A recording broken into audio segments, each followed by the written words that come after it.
the minor third on step 3.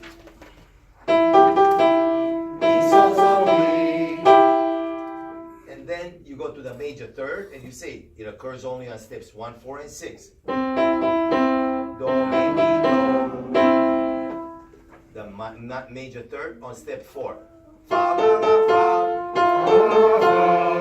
And then the perfect fourth. The perfect fourth. Let's do the augmented fourth. You see, they're all increasing in size, but we only sing the ones that can be created in the C major scale with the 7 notes.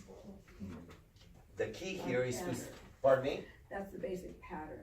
It's the basic pattern, it's the structural combinations of these 7 notes that create all these intervals, and the purpose is to wire the brain that when the student learns that the augmented fourth, F, B, happens only on step 4 of a C major scale. Once they learn the structure, they will know that in G major is also on step 4.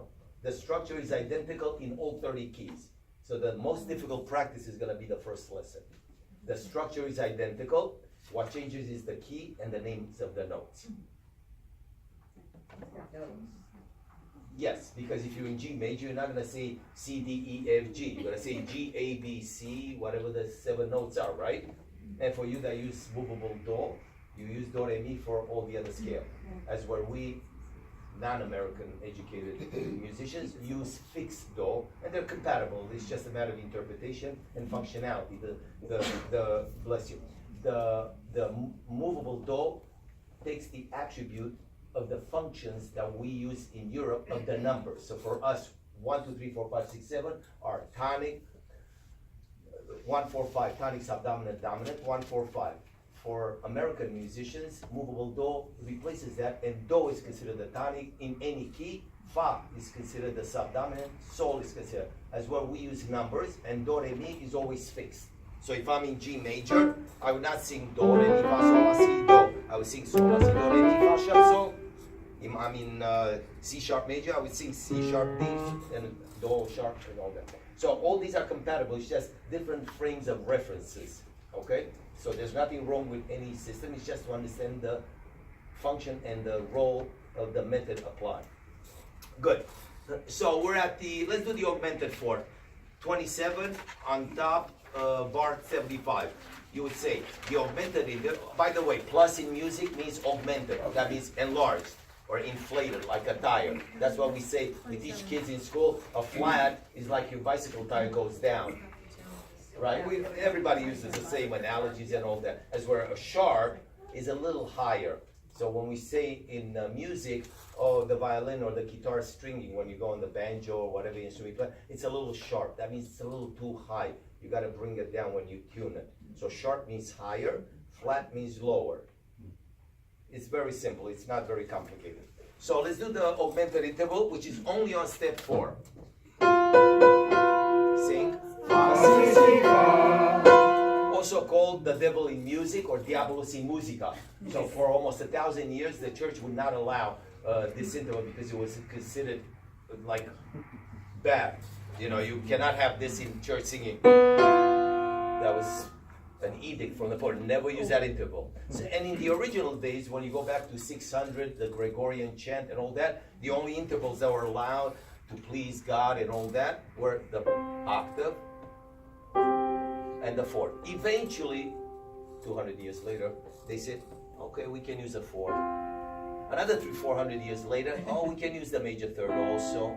Never the major second. No. Okay, so it could do 1,000 years, you know, but even to this day, certain combinations are not pleasing to the ear. They have to reflect, what's the word, reverence to the deity and all that stuff. So certain intervals are taboo.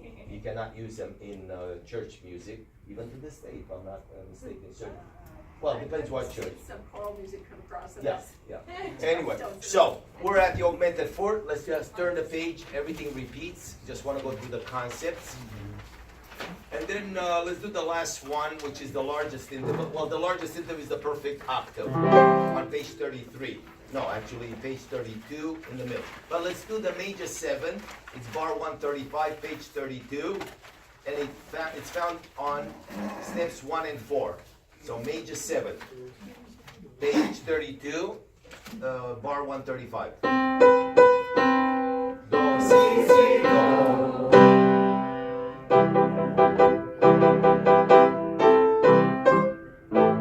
You know that famous movie song and all that. What was the name of that song? Anyway, so let's keep going. Any questions up to now? I don't want to. I know I'm going fast, but and I know I have a variety of students here. Do you use reference melodies? Yes. For the intervals? Yes, that's a very good way to take a brief break. It was pretty intense. I see that. Yes, absolutely. And this is a very important thing all teachers use across the world. So when you teach an interval, that's how I learned. I was in 6th grade, 7th grade, I don't remember. The teacher would say, let's say, my mind is blank now. Yeah.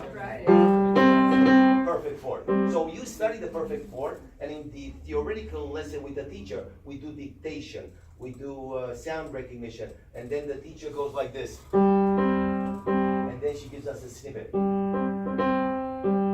Oh yeah, the bright is the perfect fourth. So kids learn the bright is the perfect fourth, then they memorize that. Every time they hear this, they know it's the fourth. Years later, they don't need to remember it's the bright, they know it's a perfect fourth. It's through the analogy of a song they know that they use this. The augmented fourth.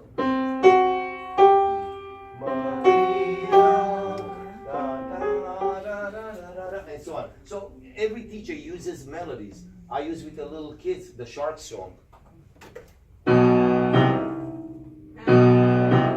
Jaws. And then to blow them away, I discuss a very complicated concept, but they get it. They go, wow, he used the same notes. And I said, and I do one of those, what's his name, Victor Borsch, famous movie. He turns the paper, he sings the music backwards. So I do that with the kids, and I say, did you know that this song, it's the same music upside down like Jaws? What? Transformational processes in music. So I take this, right? I did this, right, kids? I move it down a little. Right? I slow it down. I change the rhythm. But it's the same thing. And they're going crazy. It's the same thing. So even at a young age, you can show children how you can manipulate the Legos. You take the combination of sounds and you put them in different patterns. That's what a composer does, right?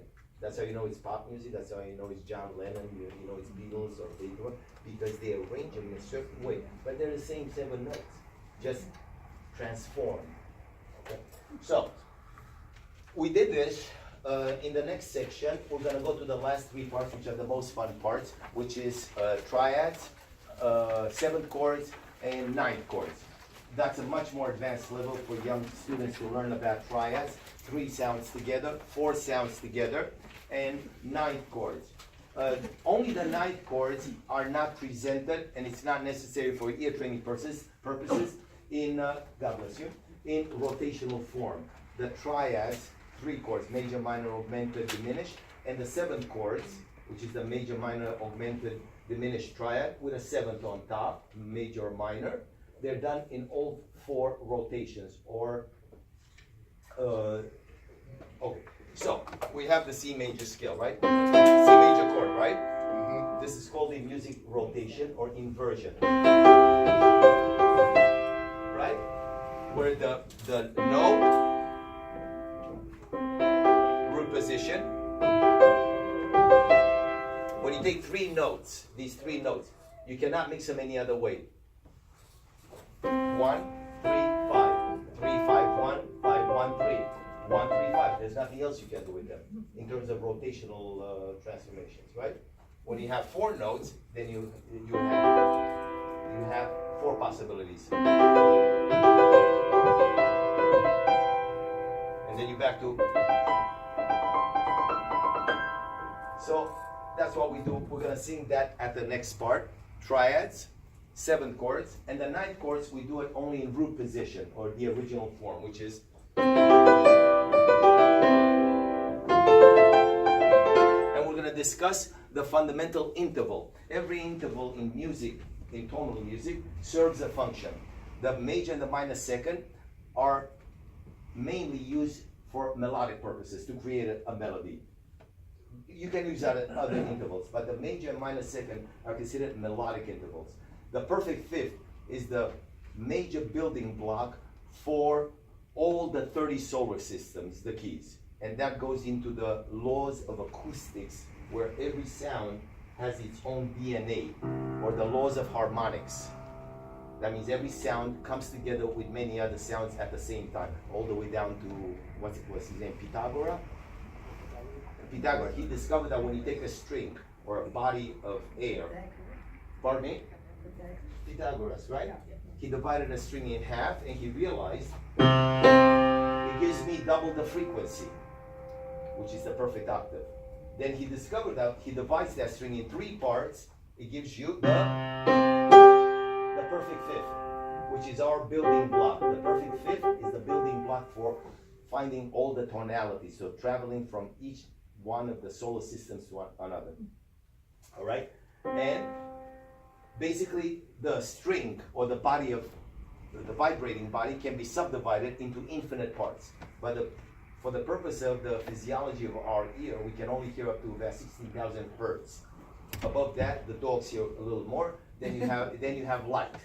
So we're on a spectrum of frequencies where the sound is part of the continuum of all the frequencies, from the ones that we do not hear, and all the rays, gamma rays, and X-rays, and all that. But sound, the one that we perceive, starts at about 46 hertz, the very, very, very low sounds, all the way to about 14,000 or something hertz. In this spectrum is where we create music.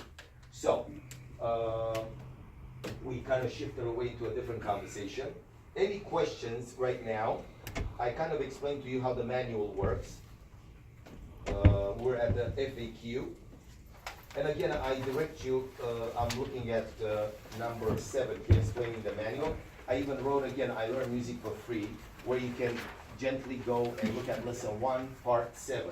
You all need to do, you don't even need to go to the website, you go to Google browser and you write David Livianu, lesson 1 of 30, or just lesson 1, part 4. And it's gonna bring up the video, so you don't have to navigate through 600 videos and all that. Yeah, you just type it into the Google box and it's gonna find it. All right, so now, do we have any questions right now, or we should take a break? No questions. Okay. You can take notes and ask me later. All right, let's take a quick break, a little water, and we'll come back like maybe in 10 minutes. And we'll go through the whole thing again. Did you say a chromatic scale has 11 notes? 12. 12. Well, you count them. Look, you write it down. This is. Look, she's going to show us. What's your name? Shannon. Come. Watch how Shannon finds 12 notes. Look, random note. I start here. See it? And watch how Shannon's going to find it. You got to go all the way up to here. Now count them. See? Go. 1, 2, 3, 4, 5, 6, 7, 8, 9, 10, 11, 12, and then you're back to 1. So it's all the sharps and flats. It doesn't matter. In this language, it doesn't matter which one is sharp or flat. It's just a series of notes next to each other. Next to each other. And you start here. 1, 2, 3, 4, 5, 6, 7, 8, 9, 10, 11. 1. So 1, 2, 3, 4, 5, 6, 7, 8, 9, 10, 11, 12, back to 1. Do you need more cookies? Yes. I feel like Oh, yeah. I just want to make sure I can understand. Yes, yes, yes. This means major music, at least in the way we learn it in Europe. Major, minus means diminished, and plus means okay. So with this With the major 6 plus next to this is a major 6, exactly.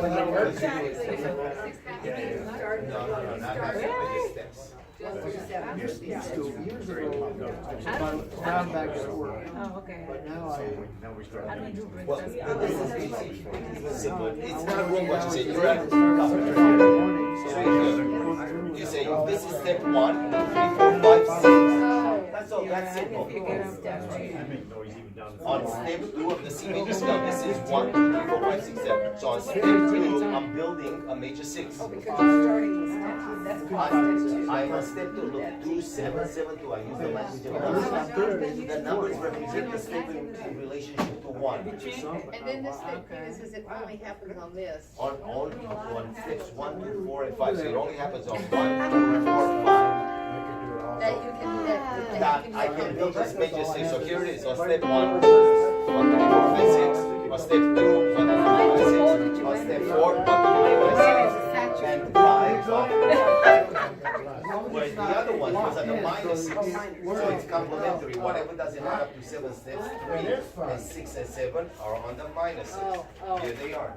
And You're asking very good And your questions. sound's gonna be different than when you Well, play it's going to that. be a half step smaller. Okay. So listen to this. So you're on step 3, minus 6. Versus major. Step, or it's It's still 6, but one is major, one is minor. A minor, this is major. Minor. You gotta compliment with a famous melody. So those sounds only go together when those combinations end up being a minor and the other combination. Well, that's what a minor 6 tells. Thing. It's not any zone. Versus well,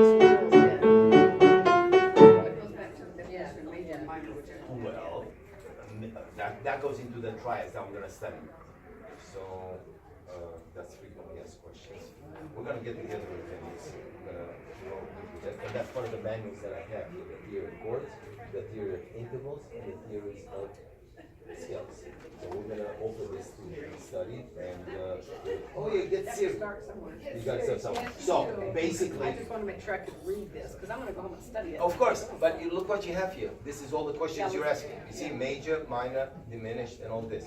And this, look, the third is the first note above the fundamental. So this has to be read a little bit. Yes. Are these going to be additional courses? Yes. Okay. I'm going to present that at the end. Okay. How do you find everything like this? Well, I'm just finding out what the second and third and fourth and fifth is. Yes, ma'am. Which I I know. love that. Well, I was trying to understand. Perfect. I think you should bring this to every child. It's easy. 2 notes, they start singing, rhythm, movement, you should. I would like to get together with you sometime towards the end of the school year. Sure. See what things But this is what Jim Absolutely. studied, and he just got so. I think you should, I just found the physical time. I went to the NAM convention and I connected with a wonderful manufacturers. Yeah, I who never helped us know. donate some instruments to the school. But people like you should be in every school, in the elementary school. think I have an intuitive They teach you ukulele. It's a wonderful, easy, beautiful, the kids love it. And they're affordable, 20, 30 bucks. Absolutely. Yeah, I'm gonna exchange cards with you and you keep following me so I can Yeah, I'd respond. like to maybe when things slow down for you towards the end of the school Yes. year. And I'd then love to. summer, you're good here through the summer. I love to, if I, because other people help me. And if I can help plug you in and get you spread the quality of music education. Well, I don't wanna spread it, you're gonna spread it. I just wanna provide the ukulele. Of course, we can do that also. Yeah. No problem. Thank you. I'm gonna get a little order. How you find this? A little intense? Nah, it's easy for you guys. It's fun intense. It's fun intense. I like that.